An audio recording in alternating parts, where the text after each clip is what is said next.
ನಮಸ್ಕಾರ ಫ್ರೆಂಡ್ಸ್, ನಾನು ಶ್ವೇತಾ ರಾಜೇಂದ್ರನ್ ಮಾತಾಡ್ತಾ ಇರೋದು. ಲಕ್ಷ್ಮಿತ ರಾಯರ ಮಗಳು ಕನ್ನಡ ಯೂಟ್ಯೂಬ್ ಚಾನಲ್ಗೆ ತಮ್ಮೆಲ್ಲರಿಗೂ ಆತ್ಮೀಯವಾದ ಸ್ವಾಗತ. ಸ್ನೇಹಿತರೆ, ಇವತ್ತಿನ ದಿನ ಬಂದು ಹುಣ್ಣಿಮೆ, ಅದರಲ್ಲೂ ಹೋಳಿ ಹುಣ್ಣಿಮೆ ಆಗಿರೋದ್ರಿಂದ ಪ್ರತಿಯೊಬ್ಬರು ಕೂಡ ಚಂದ್ರನ ಬೆಳದಿಂಗಳ ಬೆಳಕಲ್ಲಿ ನಾನು ಹೇಳೋವಂಥ ಈ ವಸ್ತುಗಳನ್ನು ನೀವು ಇವತ್ತಿನ ದಿನ ಸುಟ್ಟಾಕಿದ್ದೆ ಆದರೆ ಖಂಡಿತವಾಗ್ಲೂ ನಿಮ್ಮ ಮನೆಯಲ್ಲಿರುವಂತಹ ಯಾವುದೋ ಮಾಟ ಮಂತ್ರದ ಶಕ್ತಿಗಳಿಂದ ನಿಮ್ಮ ಮನೆಯಲ್ಲಿ ನಕಾರಾತ್ಮಕ ಶಕ್ತಿಗಳೇನಾದರೂ ಇದ್ದರೆ ಅದು ದೂರ ಹೋಗಬೇಕು ಅಂತ ಅಂದರೆ, ಅಥವಾ ನಿಮ್ಮ ಮನೆಯಲ್ಲಿ ಪದೇ ಪದೇ ಜಗಳಗಳಾಗ್ತಿದೆ, ಮನಸ್ತಾಪಗಳಿದೆ, ಮನಸ್ಸಿನಲ್ಲಿ ಶಾಂತಿ ನೆಲೆಸಬೇಕು ಅಂತ ಅಂದರೆ, ಅಥವಾ ನೀವು ಮಾಡುವಂಥ ಪ್ರತಿಯೊಂದು ಕೆಲಸಗಳು ಅರ್ಧಂಬರ್ಧ ಆಗಿ ನಿಂತೋಗಿದ್ರೆ ಆ ಹೊಸ ಕೆಲಸಗಳನ್ನು ನೀವು ಶುರು ಮಾಡೋದ್ರಿಂದ ಖಂಡಿತವಾಗ್ಲೂ ನಿಮ್ಮ ಮನೆಯಲ್ಲಿ ಎಲ್ಲ ಕೆಲಸಗಳು ಅಭಿವೃದ್ಧಿ ಆಗೋದ್ರ ಜೊತೆಗೆ ಪಿತೃಶಾಪಗಳಿದ್ದರೆ ಅಥವಾ ಯಾರ್ದಾದ್ರೂ ಶಾಪಗಳಿಂದ ನಿಮ್ಮ ಮನೆಯಲ್ಲಿ ಎಲ್ಲ ಕೆಲಸ ಕಾರ್ಯಗಳು ವಿಳಂಬ ಆಗ್ತಾ ಇದ್ದರೆ ಅದೆಲ್ಲ ಹೋಗಬೇಕು ಅಂತ ಬಯಸೋವಂಥವ್ರು ಚಂದ್ರನನ್ನು ಪ್ರಾರ್ಥನೆ ಮಾಡಿ, ಅದರಲ್ಲೂ ವಿಶೇಷವಾಗಿ ಬೆಳದಿಂಗಳ ಬೆಳಕಲ್ಲಿ ನಾನು ಹೇಳೋವಂಥ ವಸ್ತುಗಳನ್ನು ನೀವು ಸುಟ್ಟಾಕೋವಂಥದ್ದನ್ನು ಮಾಡಬೇಕಾಗುತ್ತೆ. ಅದರಲ್ಲೂ ವಿಶೇಷವಾಗಿ ಲಕ್ಷ್ಮಿ ನಮ್ಮ ಮನೆಗೆ ಬಂದು ಸದಾಕಾಲ ನೆಲೆಸಿರಬೇಕು ಅಂತ ಬಯಸೋವಂಥವ್ರು ಇವತ್ತಿನ ಸಂಜೆ ಅಂದರೆ ರಾತ್ರಿಯ ಸಮಯದಲ್ಲಿ ಒಂದು ಮಣ್ಣಿನ ತಟ್ಟೆನ ನೀವು ತಗೊಬೇಕಾಗುತ್ತೆ, ಅಥವಾ ಮಣ್ಣಿನ ಬೌಲ್ ನೀವು ತಗೊಂಡು ಅಲ್ಲಿ ವಿಶೇಷವಾಗಿ ನಾನು ಹೇಳೋವಂಥ ವಸ್ತುಗಳನ್ನು ಹಾಕಿ ಸುಡೋ ಅಂಥದ್ದನ್ನು ನೀವು ಮಾಡಬೇಕಾಗುತ್ತೆ. ಅದರಲ್ಲೂ ವಿಶೇಷವಾಗಿ ತೆಂಗಿನಕಾಯಿನ ನೀವು ತಗೊಂಡು ಆ ತೆಂಗಿನಕಾಯಿ ಅರ್ಧ ಹೋಳಲ್ಲಿ ನೀವು ವಿಶೇಷವಾಗಿ ಸ್ವಲ್ಪ ನೀವು ಲವಂಗನ ನೀವು ತಗೊಬೇಕಾಗುತ್ತೆ.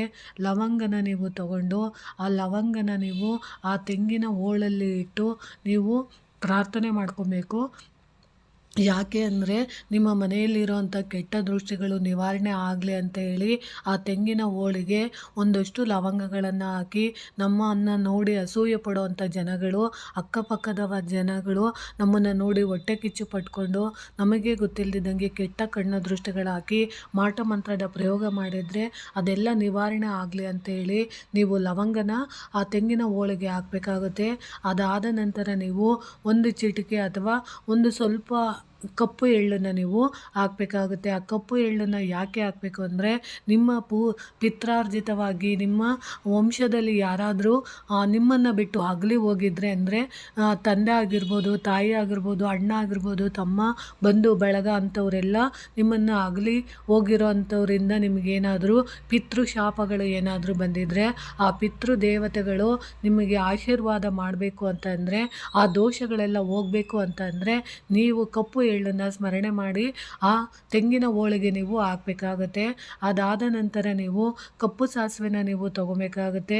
ಆ ಸಾಸಿವೆನ ನೀವು ಯಾಕೆ ತಗೋಬೇಕು ಅಂದರೆ, ನಿಮ್ಮ ಮನೆಯಲ್ಲಿ ಎಲ್ಲ ಕೆಲಸಗಳು ಅಡೆತಡೆಗಳಾಗ್ತಾ ಇದ್ದರೆ ಮತ್ತು ನಿಮಗೆ ವಾಮಾಚಾರದ ಪ್ರಯೋಗನ ನಿಮ್ಮ ಮನೆಗೆ ಯಾರಾದರೂ ಮಾಡಿಸಿದ್ರೆ, ಮಾಟ ಮಂತ್ರದ ಪ್ರಯೋಗನ ಮಾಡಿಸಿದ್ರೆ, ನಿಮ್ಮ ಮನೆಯಲ್ಲಿ ಇದ್ದುಕೊಂಡೆ ನಿಮಗೆ ಶತ್ರುಗಳಾಗಿ ನಿಮಗೆ ವಾಮಾಚಾರದ ಪ್ರಯೋಗ ಮಾಡಿಸೋವಂಥದ್ದು, ಅಥವಾ ನಿಮಗೆ ಗೊತ್ತಿಲ್ಲದಿದ್ದಂಗೆ ಯಾವುದೋ ದೂರದ ಊರುಗಳಲ್ಲಿ ಹೋಗಿ ನಿಮ್ಮ ಬಟ್ಟೆ, ಕೂದಲು, ಚಪ್ಪಲಿ, ಅಥವಾ ನಿಮ್ಮ ಮನೆಯ ವಸ್ತುಗಳನ್ನು ತಗೊಂಡೋಗಿ, ಫೋಟೋಗಳನ್ನು ತಗೊಂಡೋಗಿ ವಾಮಾಚಾರದ ಪ್ರಯೋಗಗಳನ್ನು ಮಾಡಿಸಿದ್ದೆ ಆದರೆ ಅದೆಲ್ಲ ನಿವಾರಣೆ ಆಗಬೇಕು, ಅಡೆತಡೆಗಳೆಲ್ಲ ಹೋಗಬೇಕು ಅಂತಂದರೆ ನೀವು ಕಪ್ಪು ಸಾಸಿವೆನ ಹಾಕಬೇಕಾಗುತ್ತೆ.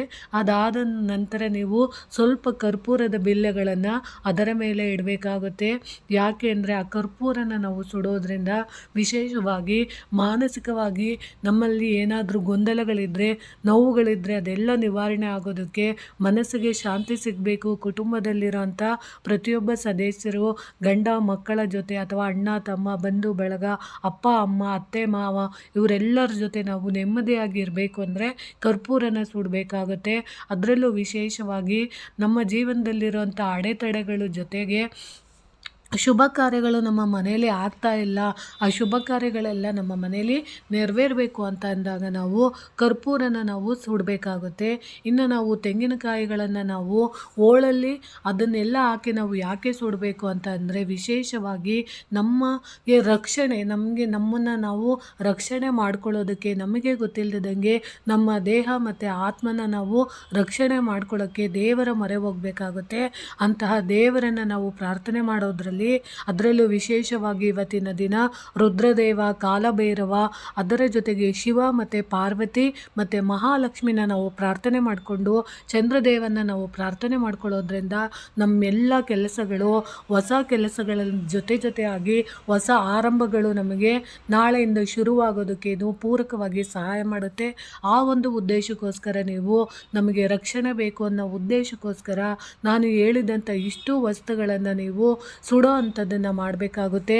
ಅದರ ಜೊತೆಗೆ ಸ್ವಲ್ಪ ಒಂದು ಚಿಟಿಕೆಯಷ್ಟು ಬೆಲ್ಲನ ನೀವು ಸೇರಿಸಿ, ತುಪ್ಪನೂ ಸಹ ಒಂದು ಸ್ಪೂನಷ್ಟು ಹಾಕಿ ನೀವು ಚಂದ್ರದೇವನ ಪ್ರಾರ್ಥನೆ ಮಾಡಿಕೊಂಡು ಓಂ ನಮಃ ಶಿವಾಯ ಅಂತ ಹೇಳ್ಕೊಂಡು, ಓಂ ಚಂದ್ರದೇವಾಯ ನಮಃ ಅಂತ ಹೇಳ್ಕೊಂಡು, ಓಂ ಕಾಲಭೈರವ ಅಂತ ಹೇಳಿ ನೀವು ಆ ಚಂದ್ರನ ಬೆಳದಿಂಗಳಲ್ಲಿ ನೀವು ಇಷ್ಟು ವಸ್ತುಗಳನ್ನು ಸುಟ್ಟಾಕೋದ್ರಿಂದ ನಿಮಗೆ ಇಷ್ಟೆಲ್ಲ ಉಪಯೋಗಗಳು ಆಗುತ್ತೆ. ಖಂಡಿತವಾಗ್ಲೂ ಇದ್ರ ಉಪಯೋಗನ ಮಾಡ್ಕೊಳ್ಳಿ ಅಂತ ತಿಳಿಸ್ತಾ ಇದ್ದೀನಿ. ಈ ಮಾಹಿತಿ ನಿಮಗೆ ಇಷ್ಟ ಆಗಿದೆ ಅನ್ಕೊತೀನಿ. ಪ್ರೀತಿಯ ಧನ್ಯವಾದಗಳು ಸ್ನೇಹಿತರೆ.